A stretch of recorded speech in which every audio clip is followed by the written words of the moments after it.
আমাদের পরিবেশ ও সমাজ।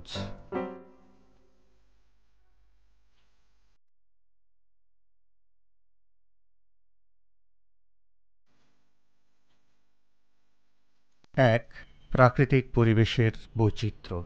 প্রকৃতির বিভিন্ন উপাদান নিয়ে প্রাকৃতিক পরিবেশ গঠিত হয়। প্রকৃতির উপাদানগুলো হল মাটি, পানি, বাতাস, তাপ, আলো, গাছপালা, সাগর মহাসাগর, নদী, পশু পাখি ইত্যাদি। পৃথিবীর বিভিন্ন অঞ্চলের প্রাকৃতিক পরিবেশের মধ্যে বৈচিত্র্য রয়েছে। কোনো অঞ্চল তুষারে ঢাকা, আবার কোনো কোনো অঞ্চল শুষ্ক মরুভূমি। বিভিন্ন স্থানের জলবায়ুর মধ্যেও রয়েছে ভিন্নতা। কোথাও জলবায়ু শীতল, আবার কোথাও উষ্ণ। কোনো স্থান শুষ্ক, কোথাও বৃষ্টির পরিমাণ বেশি। বাংলাদেশের উত্তর ও দক্ষিণ অঞ্চলের প্রাকৃতিক পরিবেশে ভিন্নতা রয়েছে। উত্তর অঞ্চলের ভূমি উঁচু, নদ নদীর সংখ্যা কম। গ্রীষ্মকালে অনেক গরম পড়ে, শীতকালে বেশ ঠান্ডা পড়ে। আবার দেশের দক্ষিণ অঞ্চলের ভূমি নিচু, সেখানে অনেক নদী মিলিত হয়েছে। নদীর কারণে এ অঞ্চলে বন্যার প্রবণতা বেশি।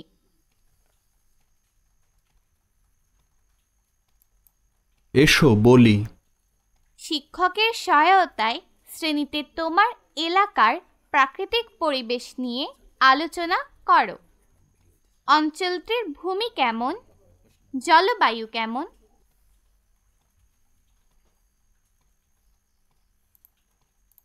এসো লিখি। বাংলাদেশের উত্তর ও দক্ষিণ অঞ্চলে পার্থক্য লেখো। কাজটি জোড়ায় করো। বাংলাদেশের উত্তর অঞ্চল, বাংলাদেশের দক্ষিণ অঞ্চল।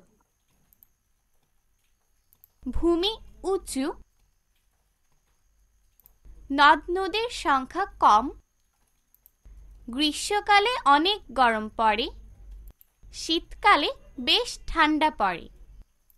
ভূমি নিচু, সেখানে অনেক নদী মিলিত হয়েছে। নদীর কারণে এই অঞ্চলে বন্যার প্রবণতা বেশি। আরও কিছু করি। প্রকৃতির বিভিন্ন অঞ্চলের ছবি সংগ্রহ করো। তুষারে ঢাকা অঞ্চল, মরুভূমি, পাহাড়, সাগর।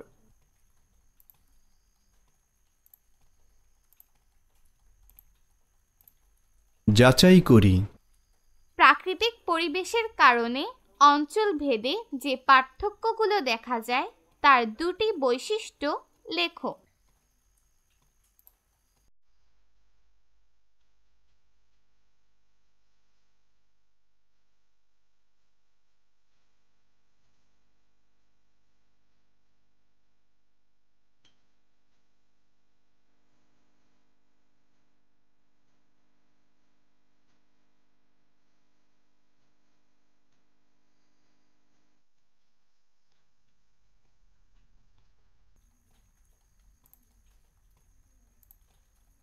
দুই, সামাজিক পরিবেশের উপর প্রকৃতির প্রভাব।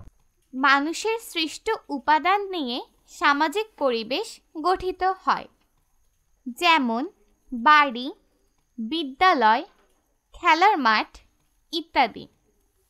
একই সাথে সমাজের বিভিন্ন কাজ, যেমন কৃষি এবং পরিবহন ব্যবস্থাও সামাজিক পরিবেশের অংশ।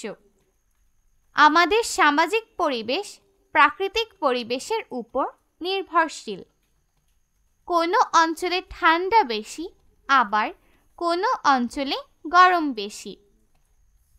যেখানে শীত বেশি, সেখানে আমরা শীতের প্রকোপ থেকে রক্ষা পাওয়ার জন্য মোটা জামা কাপড় পরি। এ সময়ে আমরা ভিন্ন ধরনের খাবার খাই। এমনভাবে ঘরবাড়ি তৈরি করি যেন ঘর গরম থাকে। শুষ্ক এলাকায় গাছ ও ফসল কম জন্মে।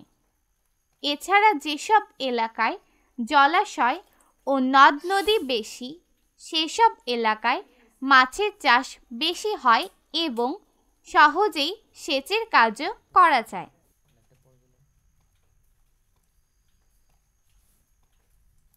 সামাজিক পরিবেশও প্রকৃতির উপর প্রভাব ফেলে, তাই আমাদের পরিবেশ নিয়ে সচেতন হতে হবে। আমাদের বেশি করে গাছ লাগানো উচিত। প্রচুর গাছপালা থাকলে আবহাওয়া ঠান্ডা থাকে এবং বৃষ্টিপাত হয়। বৃষ্টি মাটির জন্য উপকারী। গাছ থেকে আমরা বাড়ি ও আসবাবপত্র তৈরির কাঠ পাই।